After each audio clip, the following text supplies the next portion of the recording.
Welcome to Inside Ogden. I'm Angie Prevedel. On this episode, we'll take a look at the reconstruction of Jefferson Avenue. Also, we'll visit the Children's Health Connection, where doctors and volunteers generously donate their talents for children.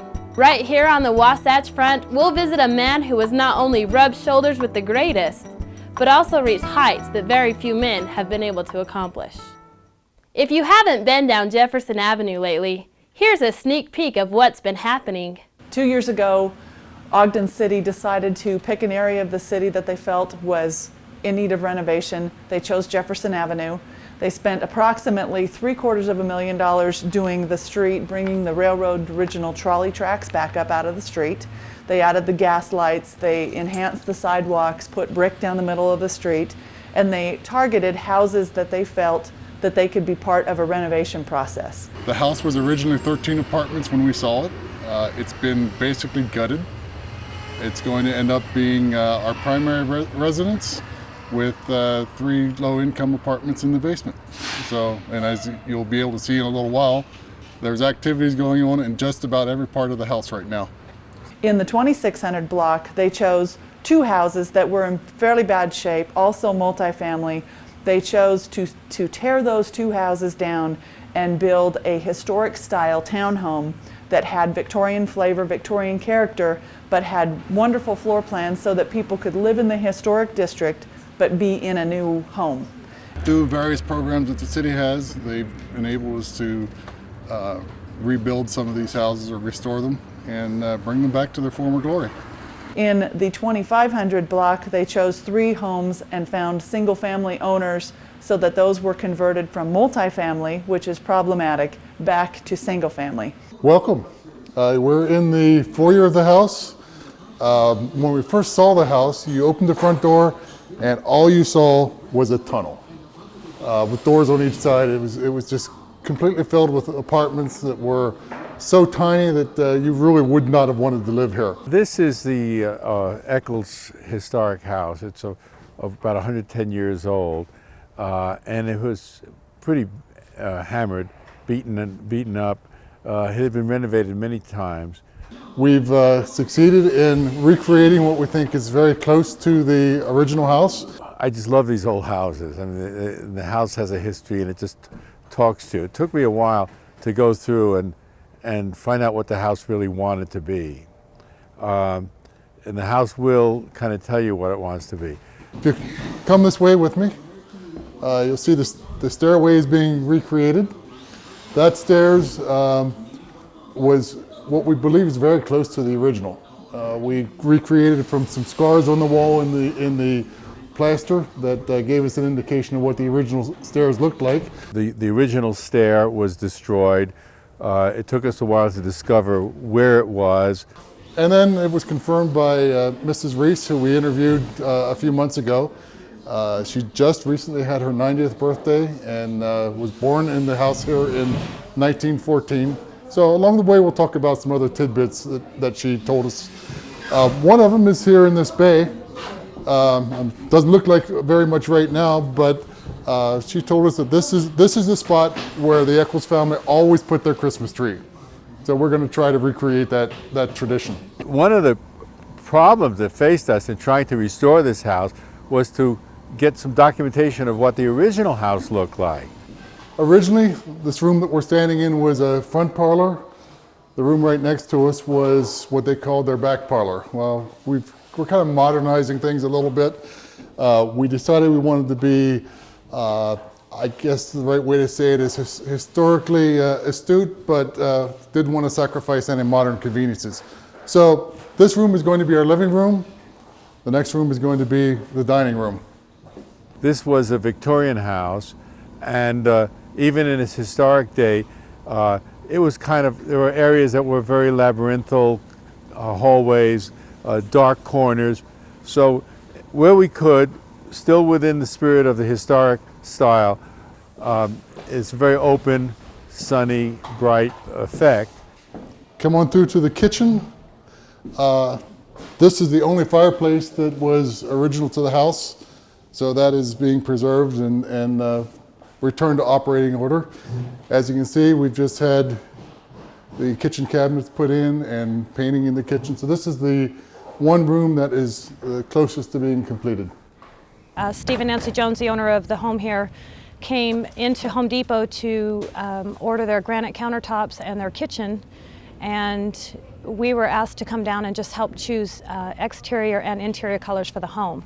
This area was the original dining room for the house. We're going to turn it into a library. It's the one area in the floor where we have some, or in the house where we have some original flooring that we're going to try to restore. Actually, we probably can't see the detail in the floor at this point, but there's some very fine woodwork that we're going to try to salvage. When we came in, we sat down and spoke with the general on the job, John Helmer, and we were told of multiple things that they needed. And with us being project coordinators, we were able to help with having the roof put on, the hardwood floors done, the lumber, sheetrock, and have everything delivered without much hassle to the general or the owners. This is one of the additions that were done to the house somewhere along the way, and as you can see, we're restoring a lot of the masonry work. This room is going to have natural brick walls, and in fact, it's going to house my model railroad collection. So we're especially looking forward to having this one completed. In most cases, a lot of the detail was removed and destroyed, but there was always some piece that we could see what the profile was, and then we could go to a mill shop and have it recut to the shape and size we wanted. One of the features in the house that kind of intrigued us, and you won't find in any modern day house, is the house had a dumbwaiter. It went from this level down to the basement, and we tried to figure out why it only went to those two levels, and ultimately found out that the basement originally was a ballroom, so they would prepare all the goodies for their parties and so forth here in the kitchen, send it down the dumbwaiter to the basement. We actually found a whole lot of photos of the old pictures of the people who used to live here, we think, stuffed way up between the ceiling and flooring. One of the unique architectural features is the porthole window. It's going to be, that was originally part of a stairwell, and this is going to end up being a powder room in the restoration project. But we have all the original moldings from the window, and it's going to be one of the nice touches that end up in the restoration. Interestingly enough, we learned from Mrs. Reese when we interviewed her that even though this was one of the most modern houses of its era, there were no restrooms on the first floor. Nancy and Steve have given us a lot of opportunity to put our own input into it. We've done a lot of research to make sure that we get colors accurate, wallpaper, everything accurate. Welcome to the second floor, and as you're going to see, the construction process is moving upwards in the house, so there's less finished areas up here. You're also going to find out that we're less historically accurate on this floor. We've decided we wanted a lot of creature comforts, so that's what we're going to end up with. If you come this way, this room is going to be part of our master suite, and one of the reasons we did this is because of the view you have out the front windows. The owners, fortunately, are very historic minded, and they're very quite specific on supporting all of our efforts and the city's desires to have a house that historically fits into this neighborhood. Off to our right, we're going to have a sitting room.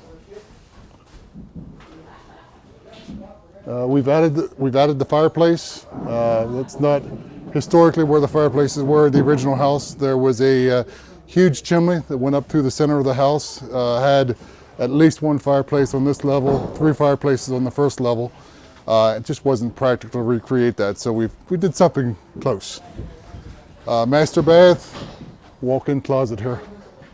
This home is absolutely beautiful. The first time Nikki and I walked through it, it's absolutely wonderful that they're bringing it back to its original condition, and so it's been really fun for us to go to the library and try and figure out what the moldings look like, what the wallpaper look like, and just bring it back to its original condition. Okay, down the hallway here, off to my right, it's going to be the main bath for the second floor. Another bedroom here. utility area, laundry, and stairs to the 3rd floor. And in the back, which is hard to access at this point, is what we're calling the loft room. There were multiple additions done to the house at various times. And in fact, you can see some remnants of how some of them were done. Originally, this whole back area was a couple of small, tiny rooms that were virtually unusable. The second addition that was done actually overlaid the original roof, and so there was an awful lot of wasted space. I think in the long run it's going to be very unique. The whole street is unique, but I think this house is going to end up being one of a kind on this street. Be well worth it. This stairway is part of the renovations that we're doing. 3rd floor originally was used for bedroom areas and storage area and so forth. The stairway that was here was barely navigable. It had a lot of small pie-shaped stairs on it and so forth, and was very narrow, very steep. So this is one of the improvements that we're making to bring the house up to date. A lot of the older cities and older towns in Utah have little pockets of nice old buildings, but there's no conglomeration of them. This area has wonderful housing stock and just crying out to be restored.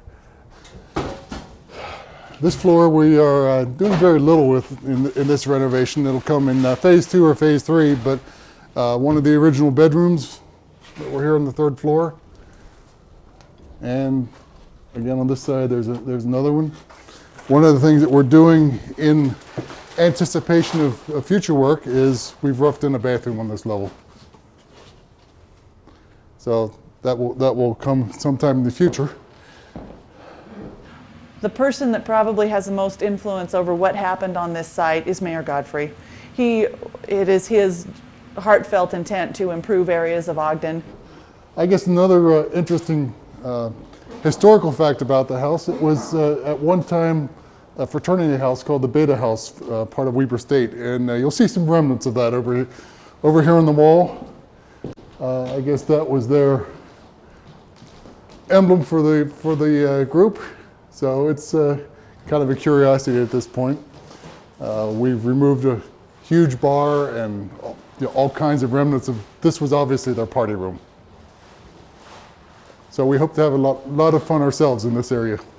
And the big item was a wonderful front porch, column porch that they had out front with a curved deck with columns with a widow's walk on top, which you could access from the 2nd floor. So drawn up plans and been approved with the historic people that porch will be recreated. Because this is a new area and things have changed so dramatically in the last 2 years, we're seeing that people need to see them. People need to come down and walk through them and see what has happened on Jefferson that makes it so special. Hi, this is Craig Bielik from Standard Examiner. I'd like to take the opportunity to tell you about Ogden Children's Health Connection. In 1998, McCady Hospital and the Junior League of Ogden formed an annual partnership for the Children's Health Connection.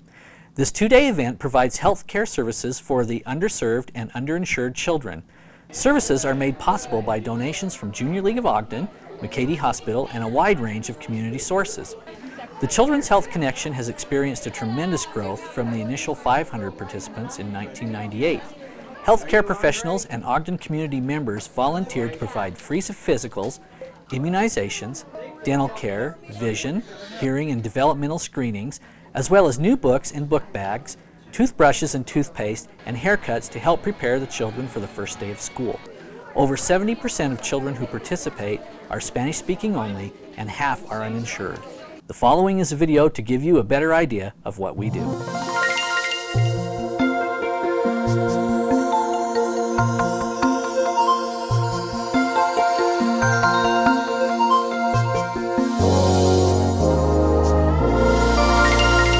It's all directed at screening young people for health problems. Can you open big like a hippo for me? Go, ah! Go, oh, good job! I don't think most people really understand the tremendous need that there is in this community for help. We identify those who have need, and then they are referred out to these dentists who have volunteered to take these children at no charge. For some of these kids, this is their only contact with medical care. I think there are children that would not get health care, immunizations. You are done. Screening for serious health problems. It just wouldn't occur. Junior League of Ogden partnered with McCady Hospital to provide services to underinsured, underserved kids within the community of Ogden. If you bring your child in, you'll see a doctor, you'll get a full physical, you'll have lab work done, you will have a dentist, will look at your mouth. If you have cavities or pain, we can get you a prescription, and then we can also refer you to a dentist for the cavities. Vision screening, developmental screening, hearing screenings. All right, you look good. That's what we're after. Thank you. Haircuts. We have seen outcomes from the Health Connection. It is definitely making an impact on the community. There are a lot of members in our family, and we are unable to pay for these services.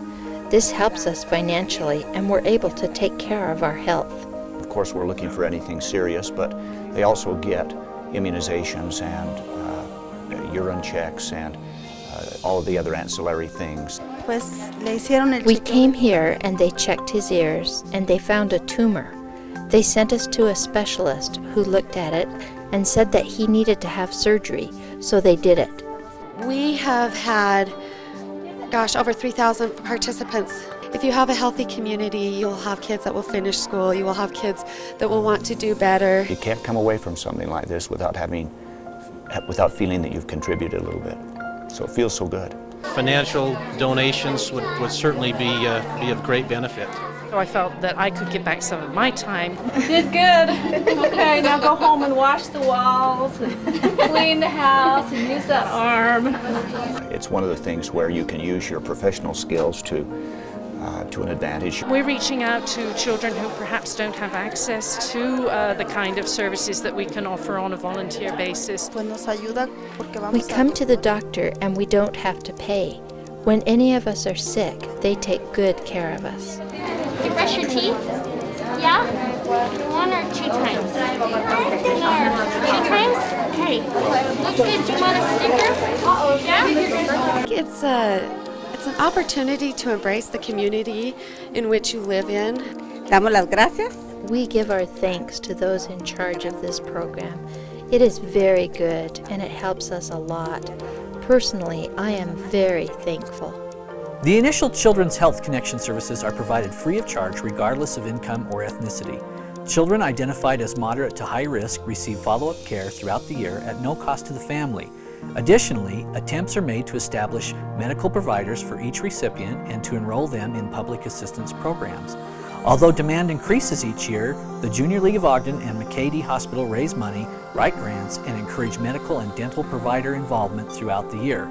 The money raised is to assist in payment for the growing follow-up care needs. The community has embraced the Children's Health Connection. Targeted services provided at the CHC event have been met and partnerships grow annually. This growth opens the door for future expansion as Junior League Ogden and McCady Hospital prepare to expand and provide additional services for the Children's Health Connection. We need your help. Please consider a donation to this worthwhile cause.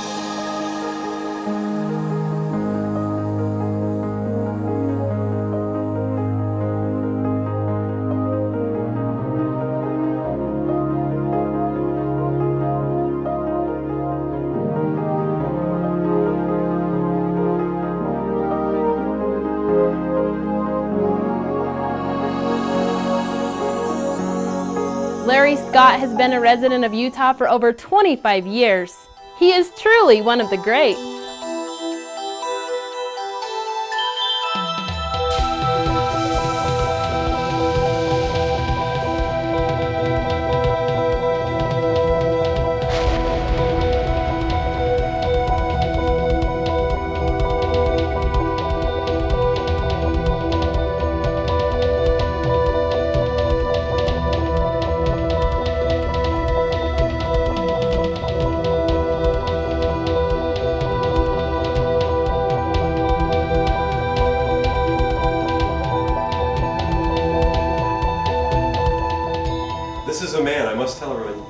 of only, what, 3 people that have ever held the Mr. Olympia, Mr. America, and Mr. Universe That's title correct. all at once. That's right. He brought a lot of, how would you say it, joy with his smile and his personality and with his charisma and also with his friendship with people and the way he was one of the first of the great posers. He had a fabulous development that very few people had.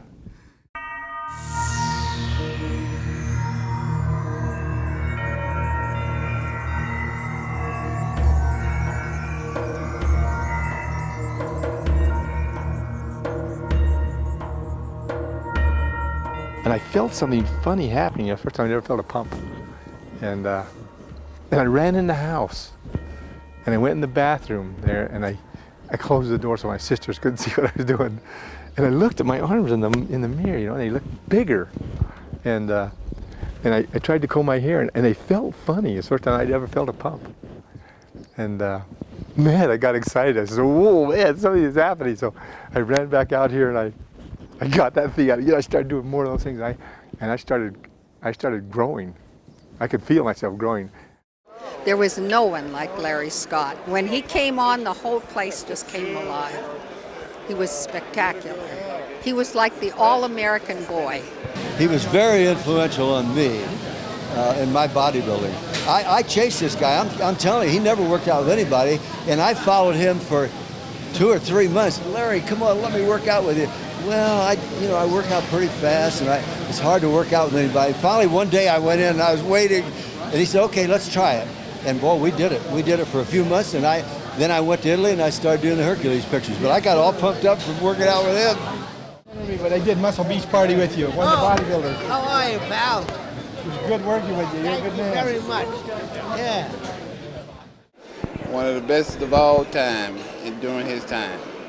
Up until 1964, a person, when he won a Mr. America or a Mr. Universe title, they were unable to compete anymore. They can just win the title once and no more. And it dawned on me that maybe I should run a contest that were all the great champions, because they couldn't compete in any other event anymore to repeat the win. I should create a title, and where only the top winners who've exhausted the Mr. America and Mr. Universe wins, so they cannot compete anymore, would be able to compete in another contest.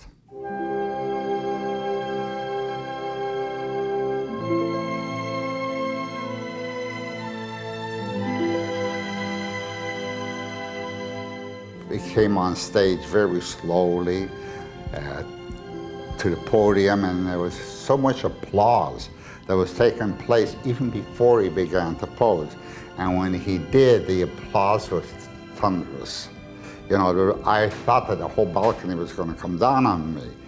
He just took everything by storm and was the greatest applause I've ever heard in any contest.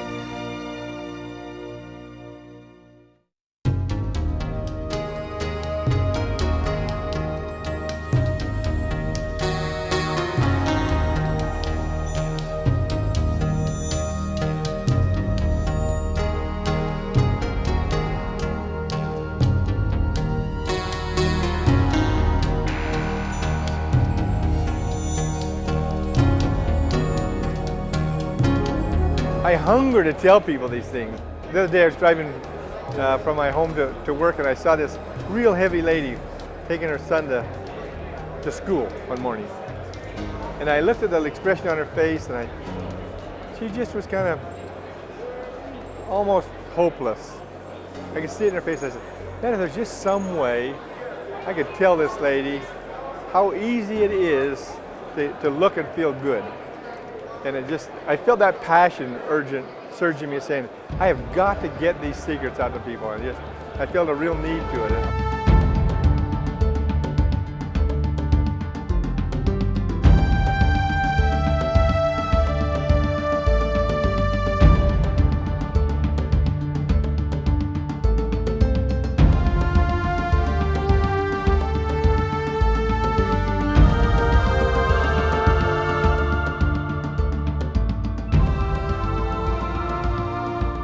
If you would be interested in any of Larry's seminars, contact him at larryscott.com. And if you're like many Ogden residents, it's hard to see nature's true beauty this time of year. But here's something that might help.